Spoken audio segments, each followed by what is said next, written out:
Dr. Adam Stoehr, Hello, John. I can't thank you enough for being with us on the CO Global Network podcast, Adam. We really appreciate it. We know you got a lot going on, but taking the time to be with us, we really appreciate that. So, Adam, you have spent years researching employee happiness. And what is one myth about workplace happiness that leaders keep getting wrong, in your opinion? You know what it is, John? It's free snacks, ping pong tables, summer off on like summer Fridays off, like all of these things. Like those are components of a happiness strategy or a workplace wellness strategy. But people think that that is the answer. They think that that's going to drive employee happiness. I literally saw one organization that I was working with tried to set up go-kart racing in the middle of their, main corridor area. And, it was something that they did, but, and they thought that everybody would have a yay, it's Monday culture after, they went go-karting, but they still have a thank goodness it's Friday kind of mentality, which we're trying to push them towards a yay, it's Monday culture in, happiness research.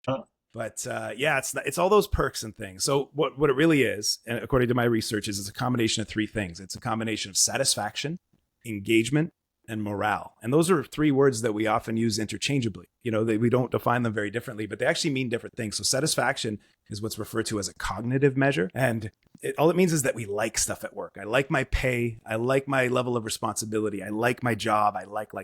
That's satisfaction. Engagement's where it's really at, John, as you know. It's purpose. What am I doing that matters? What am I doing that actually contributes to the end game of my organization? And that's the kind of stuff that CEOs should be focusing on, is how do we do stuff that you want to do, that you're really good at, that you kind of lose track of time when you're doing. You don't actually, you're not a clock watcher when you're working on things that you're engaged with. And then the last one's morale. And morale is actually the one that's most fragile of the three measures. It's referred to as an affect measure along with engagement. And morale is how we feel, how we survive. So you can be skipping into work on a Monday and then you talk to your first sort of colleague in the office, whether it's virtually or in person, and they bring you down because we share morale.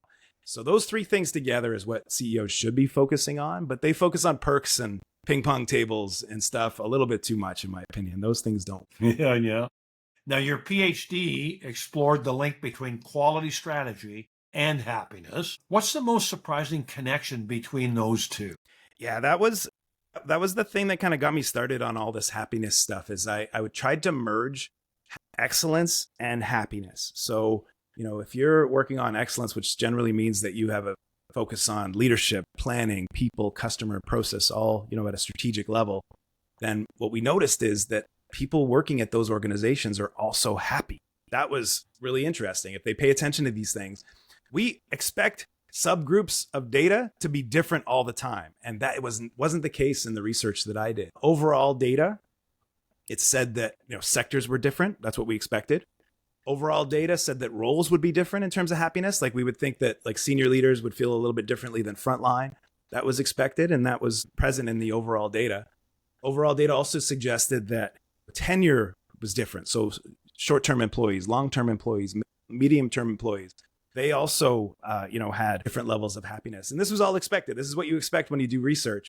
But here's the secret, John, is that when I siphoned out the organizations that had high scores on an excellence index, these differences disappeared.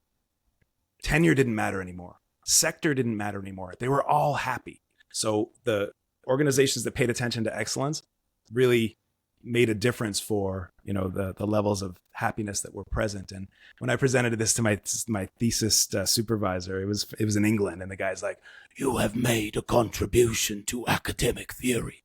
And I was like, holy crap, does that mean I pass?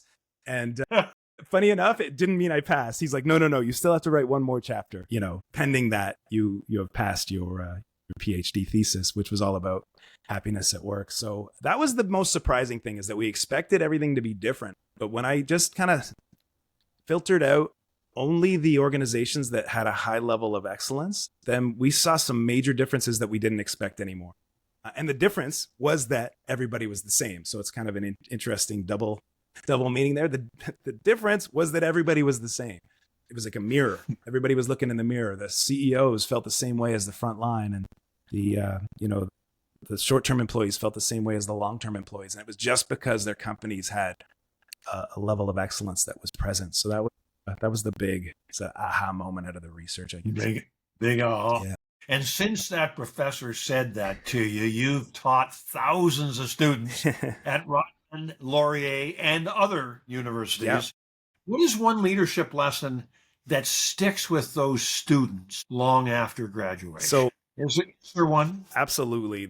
The thing about, this is just a privilege that I have is I get in to speak with these university students.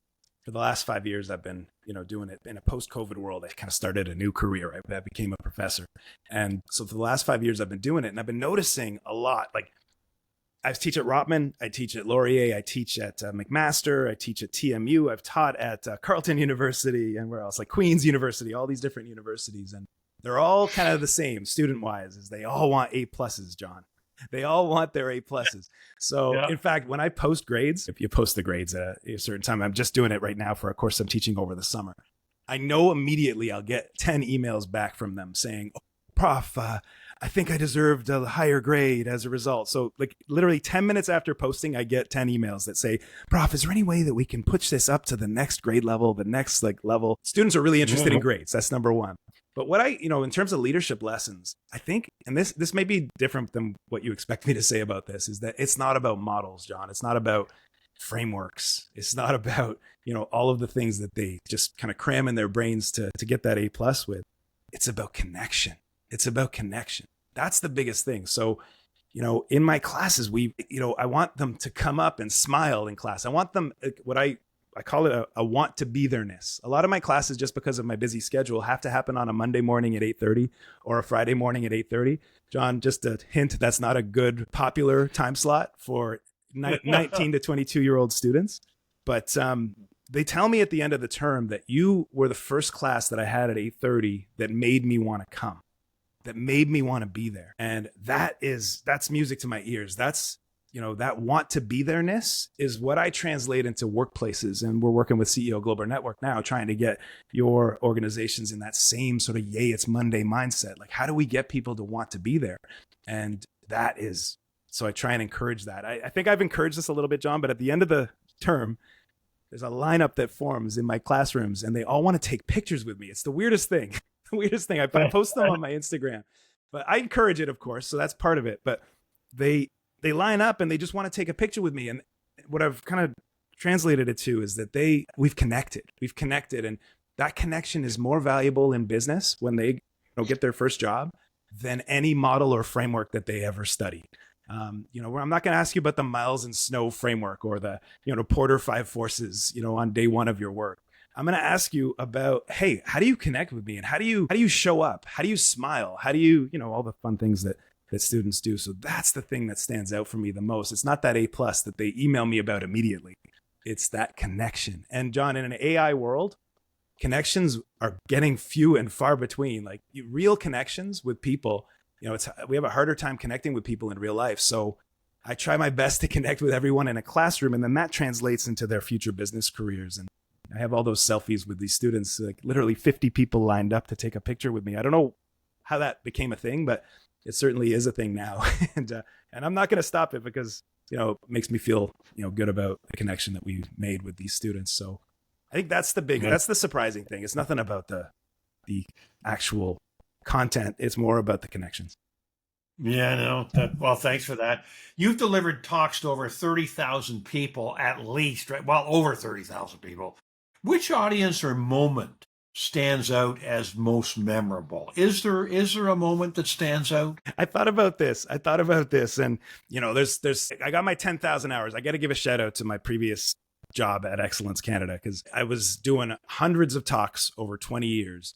Every single week I would do 2 or 3 talks for 20 years. And that got me my 10,000 hours of, getting in the classroom and understanding what people sort of want and how to get the audience to remember something. Like that's like, how are you going to remember the next hour of content? That's like my goal.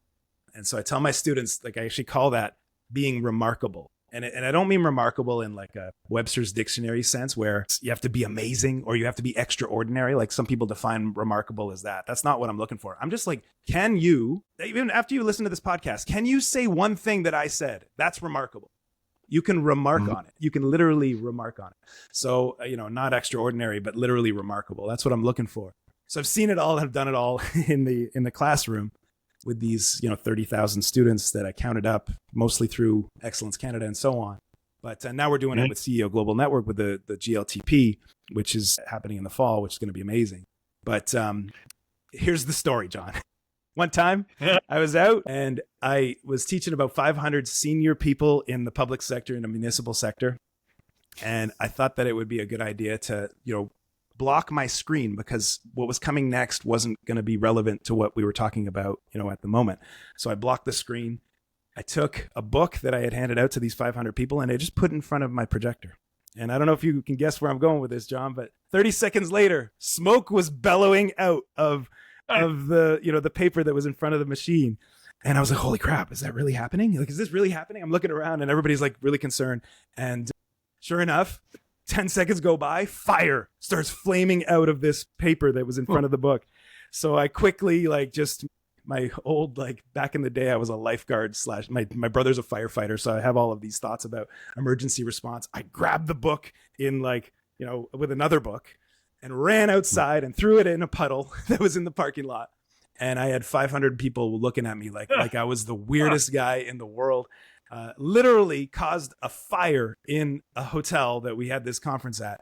And I was the reason why this place almost caught fire because I just put a stupid book in front of the thing. But here's the punchline to the story is you come back in and you laugh it off. That's what I learned from that is that you don't have to take yourself too seriously all the time.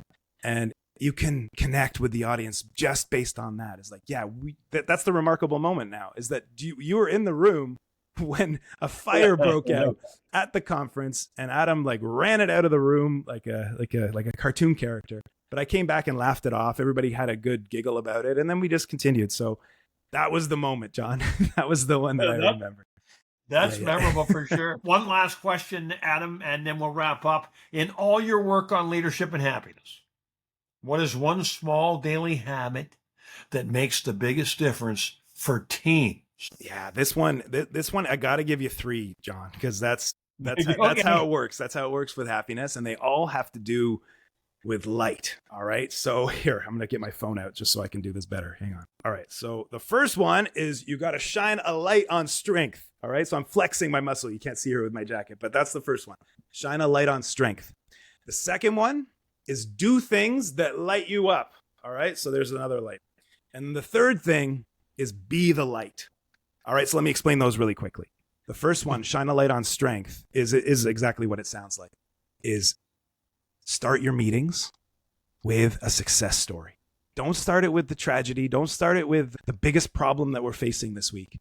Start it with a success story, and that is shining a light on strength. And the research says that if you start with strength, you will be happy as a result. If you focus on strength, you'll be happy as a result. If you focus on worry, you will be grumpy as a result. So we kind of have that flipped in our meeting minds sometimes. You get on a meeting and you're like, oh, what's the biggest, problem that we're dealing with this week? And it's totally normal to do that. But in terms of happiness research, it's backwards to what we should be doing. So that's the first one, shine a light on strength. And there's some easy things you can do is just practice gratitude, share those gratitudes. What are you grateful for? Write them down, just practice gratitude. And if you focus on strength, you'll be happy. If you focus on worry, you'll be grumpy.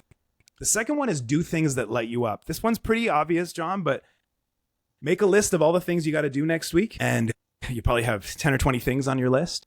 And just take a red marker and a green marker. Or if you're doing this virtually, do it on your screen and, paint them green or red. Paint the things green that light you up, things that you love, that are part of your purpose. And paint the things red that you loathe. You just don't want to do. They're the things that kind of drag you down. And over the long term, I hope that this simple strategy will make you do things more that you like and do things less that you don't like. With our audience at CEO Global Network, we have CEOs, so they have some autonomy with how they spend their time. So this is a really powerful tool as you can spend more time on green, less time on red. When I do this with my 19-year-old students, they sometimes have entry-level jobs, internships and stuff like that, where they don't have as much autonomy with how they spend their time, and they struggle with this one a little bit. But that one is the second one. And then the third one, John, is simple. Be the light. Don't be a jerk. Don't be a jerk. Be the light. All right. So commit acts of kindness as much as possible. And the research suggests that if you commit acts of kindness, you as the recipient of that kindness obviously will appreciate that and be happy as a result. But you as the deliverer also get some of that happiness energy. And so acts of altruism, they decrease stress, they contribute to enhanced mental health. Those are the kinds of things that we want. And, it can be as simple as just smile more. So when I'm in front of a group full of people, I get them to smile. Like I'll just say, hey, turn to the person next to you and smile. We can't do it right now, John, because we're already smiling. But if I had a huge crowd and we get them to smile, and it's funny, the research on smiling is irrefutable, is that if you smile more in a workplace setting, you will have happier people working there. And the funny thing is, and I shouldn't say this because this is a little bit of cheating, but even a forced fake smile works according to the research. So you got to start smiling more. The science says that smiling leads to happiness. So once again, that was shine a light on strength, do things that light you up, and be the light. Those are 3 things. And there's easy tips and techniques that we obviously could talk about more down the road. We do a segment on GLTP all about this. So if you want to dig deeper, we can do that in a leadership training program. But that's that'd it. be great. Yeah. Adam, thank you so much for being on the SEAL Global Network podcast. You have given us a number of remarkable moments, things that we will not forget in the last few minutes. So we really appreciate you being with us, and thank you so very much. Thank you so much, John. All the best. Same to you. All the best to you.